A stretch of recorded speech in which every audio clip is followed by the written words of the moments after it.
So hello everyone, welcome back to our YouTube channel. तो आज जो है हम अपना नेक्स्ट इंटरमीडिएट डिस्कस करने वाले हैं आज की इस वीडियो में। वो हमारा है फ्री रेडिकल। अब देखो, फ्री रेडिकल जो है यहाँ पे बहुत जो कम ही रिएक्शंस है उसमें देखने को मिलता है, लेकिन जिन भी रिएक्शंस में देखने के लिए मिलता है वो इम्पोर्टेंट रिएक्शंस ही होते हैं और उन सारे रिएक्शंस में जो है इसका यूजेस भी बहुत ज़्यादा होता है। तो बेसिकली ये इंटरमीडिएट को जो है हम इस वीडियो में सीखने वाले हैं कि किस तरीके से जो है यहाँ पे इसका स्टेबिलिटी ऑर्डर हो गया, इसका फॉर्मेशन भी थोड़ा सा हम देखेंगे इस वीडियो में, बिकॉज वो भी इंपॉर्टेंट चीज़ है। एंड उसके शेप के बारे में भी जो है इस वीडियो में बात करेंगे। तो एक एक करके सारी चीज़ें जो है हम इस वीडियो में बात करने वाले हैं, तो वीडियो को एंड तक जरूर देखना। तो सबसे पहले जो है हम फ्री रेडिकल में जो है कुछ इंपॉर्टेंट चीज़ें जो है वो डिस्कस करते हैं। जैसे कि मैंने आपको इससे पहले कार्बोकेटायन कार्बोएनायन बताया है कि फ्री रेडिकल जो है एक कार्बन के ऊपर में जो है अगर एक आपका इस तरीके से रेडिकल यहाँ पे इलेक्ट्रॉन प्रेजेंट होता है तो इसे हम कहते हैं फ्री रेडिकल। क्या कहते हैं? फ्री रेडिकल कहते हैं।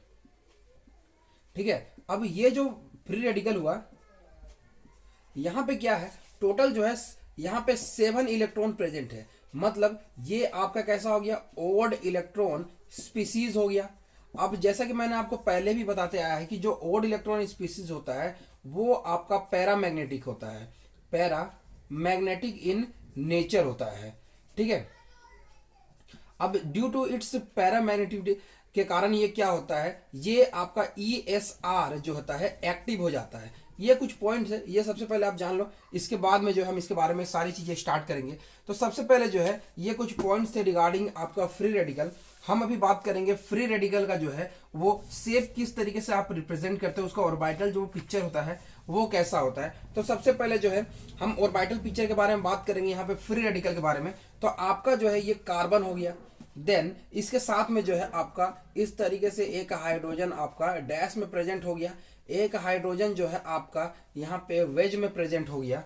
यहाँ पे इसे मैं पेंट कर लेता हूँ, आप भी कर लेना। देन यहाँ पे एक हाइड्रोजन आपका प्लेन में प्रेजेंट हो गया और यहाँ पे जो है आपका 2 ऑर्बिटल यहाँ पे जिसके ऊपर में जो है एक इस तरीके से फ्री रेडिकल जो है प्रेजेंट है और इनके बीच का जो बॉन्ड एंगल होता है वो 120 डिग्री होता है। तो यहाँ पे याद रखना ये फ्री रेडिकल का जो है आपका ऑर्बिटल स्ट्रक्चर है। यहाँ पे आप इसे जो है नोट कर लेना, बिकॉज एग्जामिनेशंस में इससे रिलेटेड जो है क्वेश्चंस आते हैं। अब जो है हम बात करने वाले सबसे पहले फॉर्मेशन के बारे में, देन हम इनके स्टेबिलिटी ऑर्डर के बारे में बात करेंगे, किन किन यहाँ पे इफेक्ट के थ्रू जो है फ्री रेडिकल स्टेबल होता है। तो यहाँ पे सबसे पहला जो है एक लाइन सबसे पहले मैं लिख लूँ कि जो फ्री रेडिकल होता है ना, जो फ्री रेडिकल जो होता है वो आपका पैरेलल चलता है कार्बोकेटायन का। किसका? कार्बोकेटायन का। अब ऐसा मैं क्यों कह रहा हूं, बिकॉज जो प्रॉपर्टीज आपने कार्बोकेटायन में देखी होगी कि किस प्रोसेस के थ्रू ये स्टेबलाइज होता है, सेम चीजें जो है यहाँ पे भी लगने वाली है, वो हम बात करेंगे। लेकिन ये एक पहले आप पॉइंट रख लो कि ये दोनों एक दूसरे के पैरेलल चलते हैं। तो सबसे पहले हम बात करने वाले हैं फ्री रेडिकल के फॉर्मेशन के बारे में। तो सबसे पहले फ्री रेडिकल किस तरीके से फॉर्म होता है उसके बारे में सबसे पहले बात करते हैं। यहाँ पे हम हेडिंग देते हैं formation of free radical. Free radical, तो देखो इसके रिगार्डिंग जो है कुछ इंपॉर्टेंट यहाँ पे जो है रिएक्शंस है, उसमें सबसे पहला जो है आप हमेशा अपने मन में बैठा के रख लो कि जो फ्री रेडिकल का फॉर्मेशन होता है बेसिकली वो HNU लाइट की वजह से ही होता है।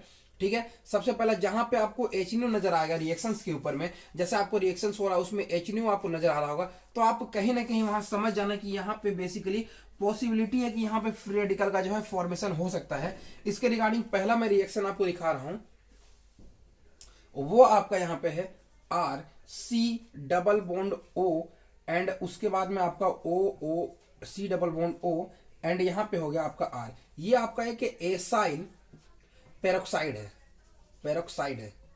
मैंने आपको होमोलैटिक क्लीवेज में बताया था कि होमोलैटिक क्लीवेज में बेसिकली होता क्या है कि बॉन्ड के 2 इलेक्ट्रॉन आपस में अपने अपने एटम के ऊपर में जो है चले जाते हैं। तो यहाँ पे बेसिकली जो एसाइल पेरोक्साइड यहाँ पे प्रेजेंट है, इसमें क्या होता है जैसे आप HNO दोगे तो ये जो आपका पेरोक्साइड का जो यहाँ पे बॉन्ड होता है ये इसके इलेक्ट्रॉन जो है अपने अपने एटम के पास में चले जाते हैं और जाने के बाद में बेसिकली होगा यहाँ पे क्या RC डबल बॉन्ड O पे एक जो है रेडिकल का जो है आपका यहाँ पे फॉर्मेशन हो जाता है। ये आपका 2 मॉलिक्यूल आपका यहाँ पे फॉर्म करेगा। तो ये जो आपका रेडिकल यहाँ पे फॉर्म किया है इसका नाम होता है एसाइल ऑक्सी, ACY SiLOxy, एसाइलोक्सी इसे रेडिकल कहा जाता है। ये आपका बेसिकली होमोलिटिक क्लीवेज के थ्रू जो है फॉर्म किया है। ये आपका एक बेसिक था फॉर्मेशन का रेडिकल का। दूसरा आपका प्रोसेस के थ्रू अगर आप यहाँ पे ध्यान दोगे तो वो हो गया आपका R N double bond, then आपका एन, उसके बाद में जो है आपका R.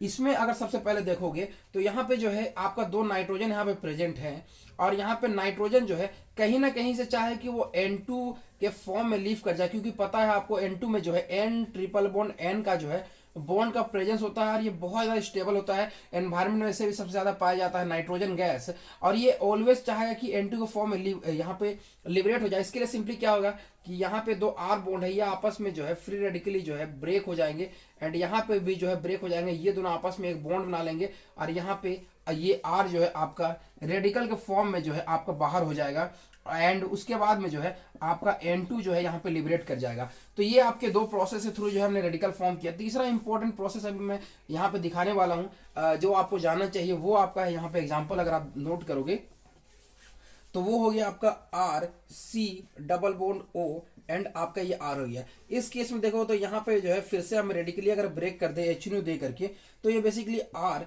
C double bond O radical, then आपका यहाँ पे आर रेडिकल। ऐसा जो बेसिकली रिएक्शंस होते हैं, ये रिएक्शंस आपने जो है यहाँ पे ऑर्गेनिक फोटोकेमिस्ट्री में देखने को मिलेगा। जो आप MSc में जाओगे तब आप पढ़ोगे, अभी आपका इसका कोई यूजेस वगैरह वैसा होता नहीं है, तो इसको भी आप यहाँ पे ध्यान देना। नेक्स्ट आपका है जैसे Cl, ये आपका Cl2 है, ये आपका नॉर्मल रिएक्शन है। यहाँ पे जो है रेडिकल के फॉर्म में ये ब्रेक होगा, Cl रेडिकल के फॉर्म में जो है आपका ये फॉर्म हो जाएगा। तो इस तरीके से जो है ये सारे रिएक्शंस हो गए। एक आपका यहाँ पे इंपॉर्टेंट याद रखना कि अगर आपका कहीं इस तरीके से रेडिकल फॉर्म किया है जिसमें ऑक्सीजन के ऊपर में रेडिकल है, और आपको यहाँ पे जो है यहाँ पे आपको एक और रेडिकल फॉर्म करना है, तो बेसिकली होता क्या है कि सिंपली जो है यहाँ पे ये बॉन्ड जो है रेडिकली ब्रेक कर जाता है, एंड यहाँ पे आर रेडिकल, एंड आपका यहाँ पे CO2 का जो है यहाँ पे फॉर्मेशन हो जाता है। ये दोनों इलेक्ट्रॉन आपस में जो है CO2 का फॉर्मेशन कर देते हैं, और आर रेडिकल का जो है अलग से यहाँ पे फॉर्मेशन आपका हो जाता है। तो ये बेसिकली जो है आपके फॉर्मेशन ऑफ फ्री रेडिकल के कुछ रिएक्शंस थे। अब हम बेसिकली बात करने वाले हैं यहाँ पे स्टेबिलिटी ऑर्डर के बारे में, कि फ्री रेडिकल का जो स्टेबिलिटी का जो ऑर्डर होता है वो कैसे होता है। तो सबसे पहले हम बात करने वाले हैं, जिस तरीके से मैंने अभी आपको बताया कार्बोकेटाइन के पहले ही चलना है। तो सबसे पहले जैसे आपको फ्री रेडिकल दिया हुआ है, तो उसके लिए सबसे पहले जो है आप यहाँ पे देखो CH3, देन कार्बन, देन आपका यहाँ पे CH3, देन यहाँ पे CH3 एंड इसके ऊपर में एक रेडिकल प्रेजेंट है। देन दूसरा आपको CH3, then carbon, then CH3, then आपका रेडिकल एंड हाइड्रोजन, देन फिर से जो है CH3 CH2, then radical, then आपका CH3 रेडिकल। इन तीनों में देखोगे तो ये आपका 3 डिग्री हो गया, ये 2 डिग्री हो गया, ये 1 डिग्री हो गया, ये आपका मिथाइल रेडिकल हो गया। ठीक है, तो यहाँ पे स्टेबिलिटी ऑर्डर के बारे में बात करोगे तो यहाँ पे रेडिकल जो होता है, सबसे पहले मैंने बताया 7 इलेक्ट्रॉन होते हैं, तो कहीं ना कहीं जो ये इलेक्ट्रॉन डेफिशिएंट होता है। क्या होता है? इलेक्ट्रॉन डेफिशिएंट होता है, और इसी डेफिशिएंट के लिए ये चाहेगा कि इसके पास में जो है स्टेबिलिटी के लिए जो है उसके पास में इलेक्ट्रॉन आना चाहिए कहीं ना कहीं से, जो है चाहे वो प्लस आई इफेक्ट से आए या फिर प्लस H इफेक्ट से आए, बट इसको इलेक्ट्रॉन चाहिए। तो यहाँ पे देखो, यहाँ पे 3 6 9 यानी 9 यहाँ पे जो है हाइपर कॉन्जुगेटिव हाइड्रोजन है, एंड यहाँ पे जो है आपका 3 प्लस आई इफेक्ट का यहाँ पे जो है आपको नजर आ रहा है। यहाँ पे ध्यान दोगे तो 3 and 3 जो है 6 आपका हाइपर कॉन्जुगेटिव हाइड्रोजन है। देन यहाँ पे जो है आपका 2 प्लस आई इफेक्ट है, यहाँ पे जो है 3 यहाँ पे आपका हाइपर कॉन्जुगेटिव हाइड्रोजन है। देन यहाँ पे जो है आपका 1 जो है प्लस आई इफेक्ट है। ठीक है, एंड यहाँ पे जो है आपका कोई सा भी इफेक्ट नहीं है, इसीलिए याद रखना है जो 3 डिग्री है वो ज्यादा स्टेबल होता है, देन 2 डिग्री, देन आपका 1 डिग्री, देन आपका मिथाइल।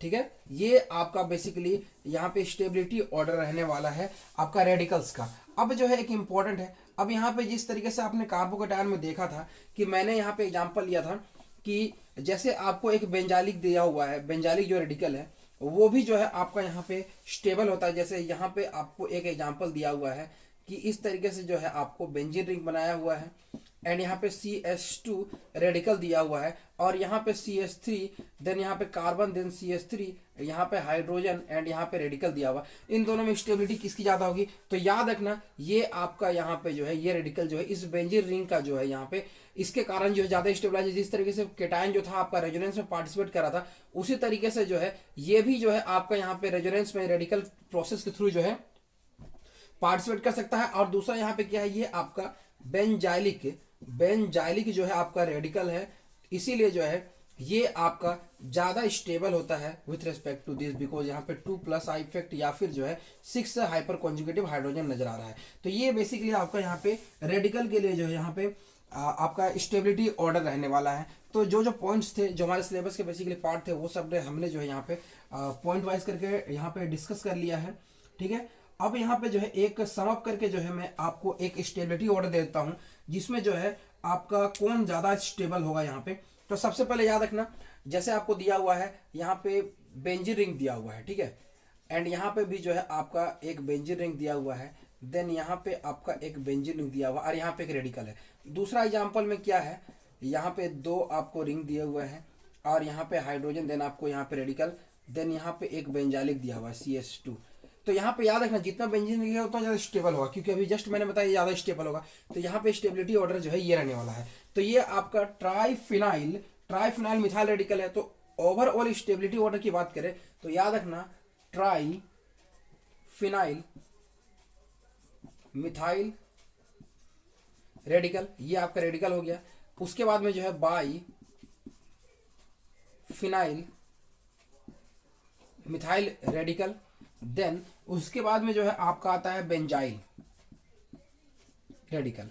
ये तीनों का जो स्टेबिलिटी ऑर्डर ये हो गया। अब ओवरऑल मैं इसमें समअप कर रहा हूं कि ये तीनों आ गए। उसके बाद में जो है आपका आता है एलाइल रेडिकल हो गया। जैसे आपका CH2 डबल बॉन्ड CH, यहाँ पे CH पे रेडिकल, ये जो हो गया आपका एलाइलिक रेडिकल हो गया। देन उसके बाद में जो है आपका आता है tertiary alkyl radical. Okay, tertiary alkyl radical आपका आता है। देन उसके बाद में जो है आपका आता है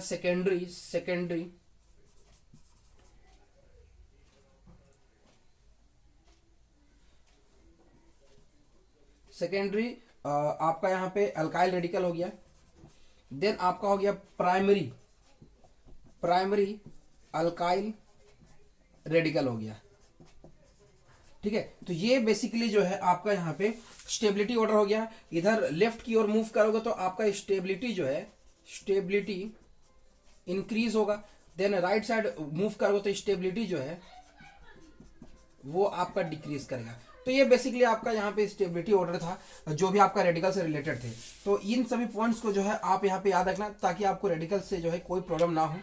तो मिलते हैं नेक्स्ट वीडियो में, तब तक के लिए थैंक्स।